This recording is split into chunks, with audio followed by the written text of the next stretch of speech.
இந்த சொரக்காய் வந்து ஃபஸ்ட்டு 2 கப் எடுத்துக்கிறேன் நான். அது கூட ஒரு பச்சை மிளகாவும் ஒரு சின்ன பீஸ் இஞ்சியும், ஒரு இன்ச்சு அளவு இஞ்சி, பச்சை மிளகா, ஒரே ஒரு பச்சை மிளகா, தேவையான அளவு உப்புங்க.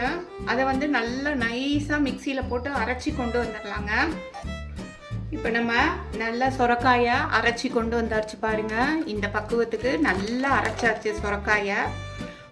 அதுக்கப்புறம் இதில் வந்து அரிசி மாவு, நம்ம எந்த கப்பில் எடுக்கிறோமோ அதில் பாதி அளவு அரிசி மாவு.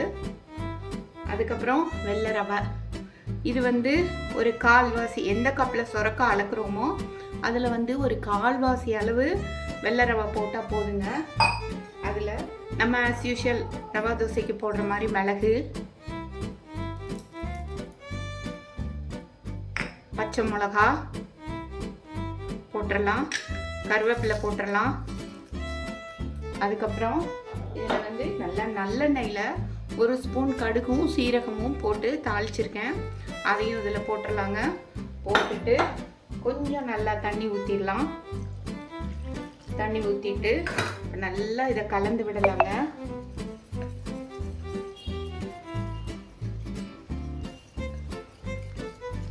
நம்ம கரண்டியில் கலக்கிறதோட இதில் கலக்கணும்னா நல்லா ஈஸியாக கலக்க முடியும், ரொம்ப சௌரியமாகவும் இருக்கும். பாருங்கள், மாவு நல்லா கெட்டியாக இருக்குது. இதுக்கு நிறைய தண்ணி ஊற்றினா நல்லா இருக்குங்க. நல்லா தண்ணி ஊற்றி நம்ம ரவா தோசை ஆட்டம் தண்ணியாகவே நல்லாவே தண்ணியாக ஊற்றியே செய்யலாங்க. இப்போ மாவு ரெடி ஆயிடுச்சு. இதை அப்படியே ஒரு 10 மினிட்ஸ் வச்சுட்டு அப்புறம் ஊற்றினோம்னா ஒரு சூப்பரான சுவையான ரவா தோசை ரெடி ஆயிடுச்சு.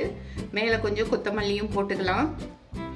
ஆப்ஷனல் தான், வெங்காயம் போடணும்னு நினச்சா வெங்காயம் போட்டுக்கலாங்க, இல்லாட்டினா தேவையில்லை.